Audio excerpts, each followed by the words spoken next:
प्रेरणास्पद कथा YouTube channel पर मैं धनंजय जैन आप सभी का हार्दिक अभिवादन करता हूं। दोस्तों, एक राजा था। प्रातःकाल घूमने के लिए नगर के बाहर निकल पड़ा।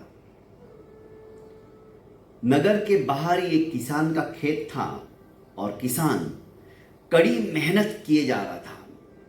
पसीने से समस्त शरीर उसका लथपथ हो चुका था। किसान के पास आया और कहा कि भाई थोड़ा पानी मिलेगा। किसान ने उसे पानी पिलाया। राजा ने पूछा कि इतनी तुम कड़ी मेहनत कर रहे हो, कितना कमा लेते हो दिन में? किसान ने कहा कि मैं प्रतिदिन एक सोने का सिक्का कमा लेता हूं। अच्छा, तो उस सोने के सिक्के का तुम करते क्या हो? उसका विनिमय कैसे करते हो? उसको खर्चा कैसे करते हो? उसने कहा, एक सोने के सिक्के के मैं 4 हिस्से करता हूं, 4 विभागों के अंदर उसे विभाजित कर देता। चौथा हिस्सा, जो पहला चौथा हिस्सा है, मैं उसे खाने में खर्च कर देता हूं। दूसरा चौथा हिस्सा मैं उधार दे देता हूं। तीसरा चौथा हिस्सा मैं ब्याज चुकाता हूं, जो मैंने कर्जा लिया है। और चौथा हिस्सा मैं कुएं के अंदर डाल देता हूं। राजा को बड़ा आश्चर्य हुआ। राजा ने कहा, तुम थोड़ा मुझे विस्तृत रूप से समझाओ, पहेलियां मत बुझाओ, मैं कुछ भी समझ नहीं पाया हूं।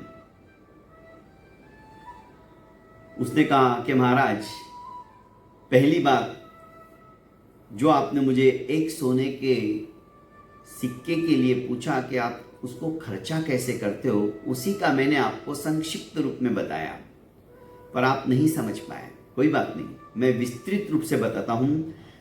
पहला चौथा हिस्सा मैंने आपसे कहा कि मैं खुद खाता हूं, अर्थात मैं अपना और अपनी पत्नी का उदर पोषण उस एक हिस्से से करते हैं जो हमने मेहनत से कमाया है। मैंने आपको दूसरा हिस्से के बारे में बताया। चौथा जो दूसरा हिस्सा है, मैंने कहा मैं उधार देता हूं। उधार अर्थात मैं अपने बच्चों को खिलाता हूं, क्योंकि फ्यूचर में, भविष्य में ये भी मुझे मेरा ख्याल रखे तो वो चुकता करेंगे, इसलिए मैंने कहा कि मैं दूसरा हिस्सा उधार देता हूं। तीसरा हिस्सा आपने मुझे पूछा कि आप क्या करते हो, तो उसके सवाल के जवाब में मैंने आपको कहा था कि मैं ब्याज चुकाता हूं। आपको आश्चर्य हुआ ना? वो ब्याज में अपने माता पिता के ऋण से उऋण होने के लिए, क्योंकि जैसे मैं आज बच्चों के लिए खिला रहा हूं, पिला रहा हूं, ऐसे ही मेरे माँ बाप ने भी मुझे खिलाया पिलाया और इस योग्य बनाया है, तो मैं वो ब्याज चुका रहा हूं, अर्थात मैं अपने माँ बाप को खिलाता हूं। और अंतिम हिस्सा जो है, चौथा हिस्सा, लास्ट का बचा हुआ 1/4, मैं आपको बोला कि मैं वो कुएं में डाल देता हूं। दरअसल वो कुआं है दान पुण्य का, सत्कर्मों का, अच्छे कामों का। 1/4 हिस्सा हमें कम से कम दान और पुण्य करना चाहिए, जिससे कि हमारा परलोक भी सुधर जाए। इस लोक के अंदर तो हमें शांति और सुकून तो मिलता ही है, पर परलोक के अंदर भी हम अपनी सीट रिजर्व कर ले। राजा बड़ा गदगद हो गया कि वाह, क्या समीचीन उत्तर दिया है। राजा ने कहा, देखो, आज के बाद ये चारों सवालों का जवाब किसी को मत देना।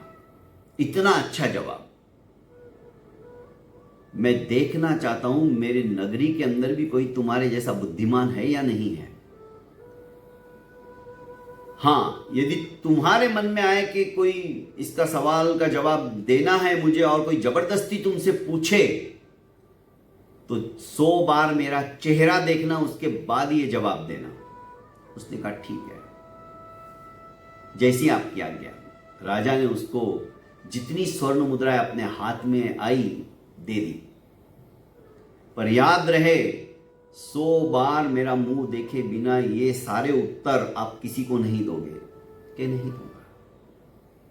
दूसरे दिन राजा ने राज दरबार के अंदर किसान की बात बताते हुए चारों सवाल रखे कि किसान मिला था और उस किसान ने एक स्वर्ण मुद्रा के 4 हिस्से करके मुझे यह जवाब दिया, पर मैं उसका समीचीन उत्तर नहीं खोज पाया हूं। अपनी सभा के अंदर यदि कोई विचक्षण बुद्धिमान अपने आप को समझता है तो कृपया मुझे इनका समीचीन और सटीक विश्लेषण करके बताएं। पहला हिस्सा वो खुद खाता है, दूसरा हिस्सा वो उधार देता है, तीसरे हिस्से से वो ब्याज चुकाता है और चौथे हिस्से को कुएं में डाल देता है। सोने के इस तरह के 4 विभागों में विभाजित अपने सवालों को राजा ने दोहरा दिया। कोई जवाब नहीं दे पाया।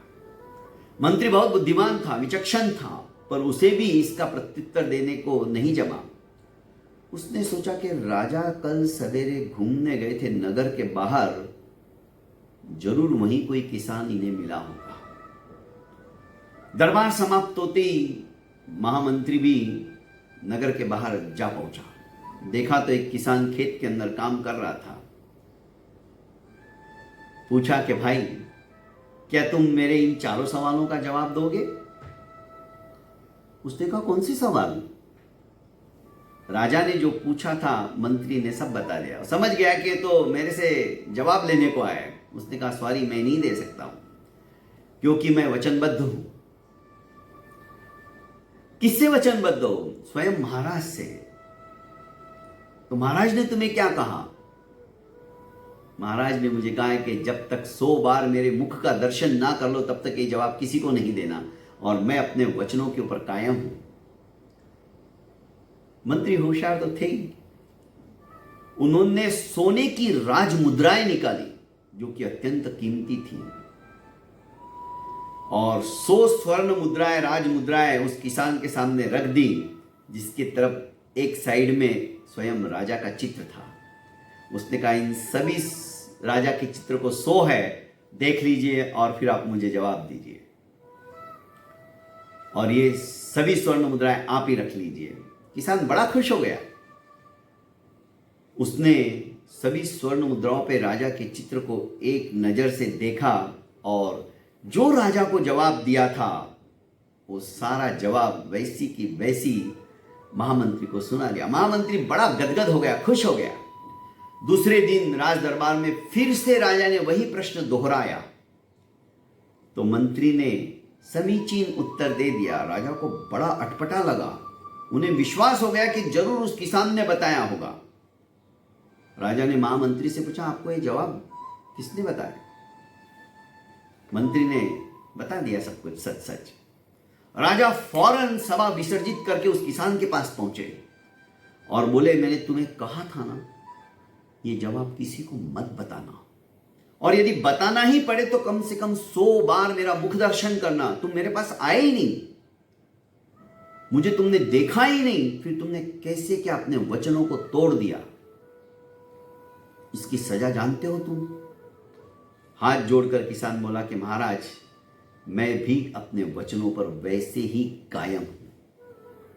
मैंने आपके 100 बार दर्शन कर लिए। राजा ने कहा, कैसे? तनिक रुकिए।